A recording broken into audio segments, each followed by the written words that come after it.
Bonjour, bienvenue au Talk Orange Le Figaro. Nous recevons aujourd'hui Xavier Bertrand. Xavier Bertrand, bonjour. Bonjour. Vous êtes ministre du Travail et de la Santé. Je vous propose de revenir sur la polémique provoquée par Chantal Brunel. On va revoir ce qu'elle a dit et la réaction d'un député socialiste, Jean-Marie Le Guen. Il n'est pas normal qu'on ne rassure pas les Français aussi sur toutes les populations qui viennent de la Méditerranée. Après tout, remettons-les dans les bateaux. On a vraiment des parlementaires totalement déboussolés, quoi, qui sont dans l'excès et dans le ridicule. On sent une espèce de course à l'échalote vers les propos les plus extrêmes. On voit bien qu'il y a une pression de l'extrême droite maintenant qui est en train d'exister, et des députés UMP se rattachent à n'importe quelle branche, quitte à perdre leur identité, et évidemment ils perdront tout, y compris l'honneur. Sans doute demain d'ailleurs, disons les choses comme elles sont, la question de l'alliance d'une partie de cette droite-là avec le Front National sera posée. Bon, alors d'abord sur Chantal Brunel. Nul ne peut s'associer à ces propos, nul. Et elle s'est excusée, et c'est normal. D'accord. Et sur la question des alliances, on a toujours été clair. Jean-François Copé, auquel on demandait ce matin encore ce que l'UMP ferait au cantonal s'il y avait un risque que le candidat du FN soit élu, a refusé de répondre. Est-ce que ce silence n'alimente pas les soupçons d'alliance avec c'est pas qu'il a refusé, c'est qu'il a tout simplement dit... Si, il a dit c'est pas le moment. Que la question, oui, se poserait à un moment donné. Parce que, encore une fois, aujourd'hui, quelle est la situation dans ces élections cantonales? C'est d'être centré sur les enjeux prioritaires, les différences, notamment entre la gauche, le Parti socialiste principalement, et nous, l'UMP, et de répondre ensuite aux questions des Français. Et Jean-François Copé a eu raison de souligner que ça n'était pas le moment aujourd'hui, tout simplement. Mais est-ce qu'il est imaginable de penser que l'UMP n'appellerait pas un front républicain des socialistes, ou le cas échéant ne retirerait pas son candidat si son maintien pouvait permettre au FN de l'emporter? Je comprends que la question soit importante, mais la question importante, elle se pose au moment du premier tour. Parce que là encore une fois, moi je vais vous dire, on ne doit pas se laisser détourner aujourd'hui de la réalité. On est dans un moment politique où on a besoin d'être concentré sur notre action. Alors qu'on le voit, il y a des interpellations. On est à moins de 15 jours du premier tour. Bien sûr, mais c'est pour ça. Nous ne sommes pas encore au premier tour et la question aujourd'hui n'est pas posée, tout simplement. On assiste actuellement à un rapprochement de tous les centristes de la majorité, y compris ceux de l'UMP, d'ailleurs, sur des sujets comme le débat sur la laïcité et sur l'islam qu'ils critiquent à l'unisson, ou encore l'extension de la déchéance de nationalité à laquelle le gouvernement a d'ailleurs dû renoncer sous la pression centriste. Est-ce que c'est l'amorce d'une explosion de l'UMP? Oh non, je ne crois pas. L'UMP, c'est une famille importante où il y a des personnalités qui viennent de familles politiques différentes, mais l'UMP, ce sont aussi des militants, des sympathisants qui ne viennent d'aucune de ces familles politiques. Et c'est justement une force. Et à la fois cette diversité, mais cette volonté d'être ensemble, c'est véritablement un ciment. Qu'il y ait des sensibilités différentes parmi les personnalités, c'est une chose. Mais chez nos adhérents, ils savent pertinemment que c'est l'unité, notre force. Et ça, personne ne l'oublie. Après qu'il y ait des personnalités qui puissent avoir des points de vue différents, c'est la vocation du débat. Et ça, c'est pas gênant.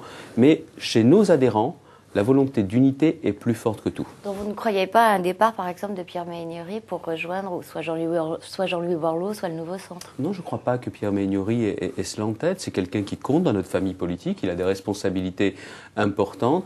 Mais l'unité de notre mouvement, j'y crois. Et l'unité de notre mouvement, c'est notre force. N'oublions pas en plus que nous sommes dans une famille politique qui a payé par le passé un tribut plus lourd que d'autres familles politiques à cause de la désunion à la désunion. Et ça, on ne veut pas revivre ça. C'est aussi une famille qui a parfois gagné quand il y avait deux candidats issus de son camp. Oui, mais c'est pas là qu'on a été les plus forts. Quand on a été les plus forts et quand on a su remporter les plus belles victoires, c'est parce qu'on était unis. Et cette leçon-là, chacun doit l'avoir à l'esprit, mais alors chez nos militants, chez nos adhérents, ça, elle est omniprésente. Sur la multiplicité de candidatures, justement, Jean-Louis Borloo considère que la progression du Front National rend plus que jamais nécessaire une candidature centriste. Il dit que moins il y a d'offres, plus la concurrence est rude. Est-ce que vous êtes d'accord avec cette analyse? Oh, les analyses, je laisse ça aux commentateurs. Moi, je crois... Jean-Louis Borloo est un acteur, normalement. Oui, mais là, les analyses, je les laisse aux commentateurs. Après, quelle est la stratégie de Jean-Louis Borloo? Je pense qu'il sait aussi pertinemment que plus on est unis, plus on est fort. Maintenant, n'oublions pas une chose, c'est que nous avons besoin aussi d'avoir un débat projet contre projet. Et moi, je souhaite également que nous puissions avoir le plus rapidement possible, pour qu'on y voit clair dans la préparation de l'élection présidentielle, un débat droite-gauche. Parce qu'elles sont là les différences. Moi je crois à la valeur travail, la gauche est davantage l'assistanat. Nous croyons à l'ordre, à l'autorité. La gauche n'a jamais su se positionner là-dessus. Je pense que c'est ça le véritable enjeu. Mais vous avez raison de le souligner, dans les enquêtes d'opinion que l'on a aujourd'hui, il y a beaucoup de candidats qui sont testés.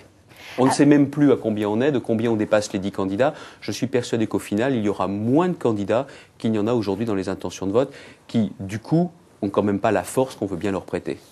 Après le débat sur la laïcité et sur l'islam, l'UMP se recentre sur l'emploi.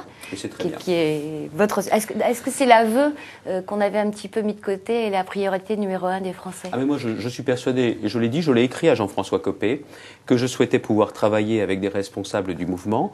Je rencontrerai... À l'époque, il ne vous avait pas répondu? Voilà, visiblement... Vous allez de nouveau lui écrire? Non, parce que bon, satisfaction m'a été donnée et j'en suis heureux, mais pas pour moi.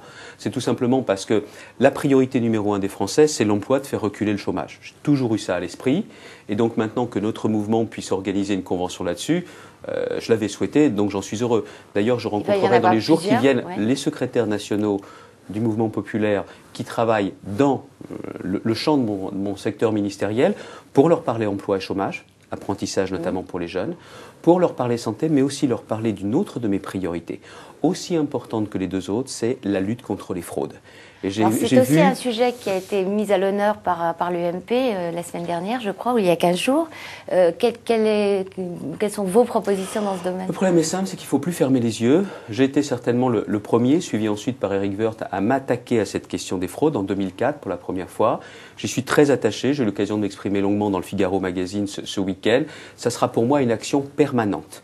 Et de faire en sorte que celui qui aujourd'hui fraude, ou qui triche, ou qui abuse du système, celui-là doit se dire qu'il ne pourra plus passer au travers des mailles du filet. Il y a une volonté politique, des moyens juridiques que nous allons renforcer. Il y a aussi des moyens humains de façon à ce que l'on fasse reculer la fraude qui coûte trop cher à notre système de protection sociale. On ne peut plus se permettre de laisser faire. Et aussi, je le dis, les fraudeurs sont des voleurs.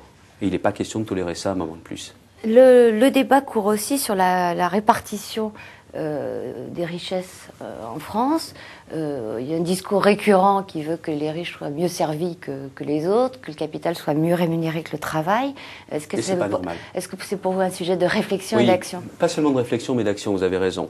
Il n'est pas normal que le capital soit moins taxé que ne l'est le travail. Et pourtant, c'est aujourd'hui ce qui se passe, et il faut qu'il y ait justement une meilleure harmonisation. Nous ne pouvons plus avoir cette disparité. Ça fait partie des sujets sur lesquels nous aurons à nous pencher dans les mois qui viennent, mais aussi pour l'élection présidentielle.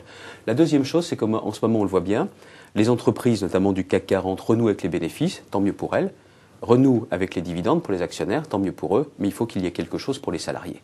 Et la question des salaires, déjà, n'est pas tabou. Monsieur Trichet avait dit qu'il voulait un blocage des salaires. Si c'est les salaires des traders, ça me va.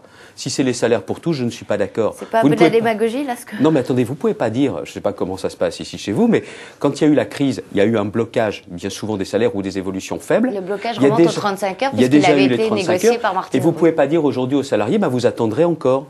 Parce que vous avez des charges qui augmentent, l'énergie, et s'il n'y a pas d'évolution salariale, les gens n'auront pas d'espoir. Il faut qu'il y ait des évolutions de salaire. Mais comment faire? Et d'autre part, il y a un autre aspect, moi, que je veux lier, je mets ça dans le débat. C'est une proposition personnelle aujourd'hui, je souhaite qu'elle soit reprise. C'est d'avoir un système dans lequel les dividendes ne pourraient pas augmenter plus vite que la participation. Parce que la participation, c'est aujourd'hui plus de 9 millions de nos concitoyens qui en bénéficient. Eh bien, tout simplement, si les dividendes augmentent pour quelques-uns les actionnaires, nous devons avoir la participation qui augmente également. Ça, je crois que c'est de la justice. Ça, c'est aussi une mesure de bon sens.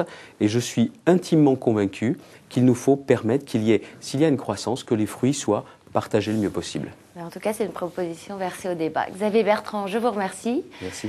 Demain, nous recevrons Georges Tron, le ministre de la Fonction publique. Bonsoir et à demain pour un nouveau Talk Orange, Le Figaro.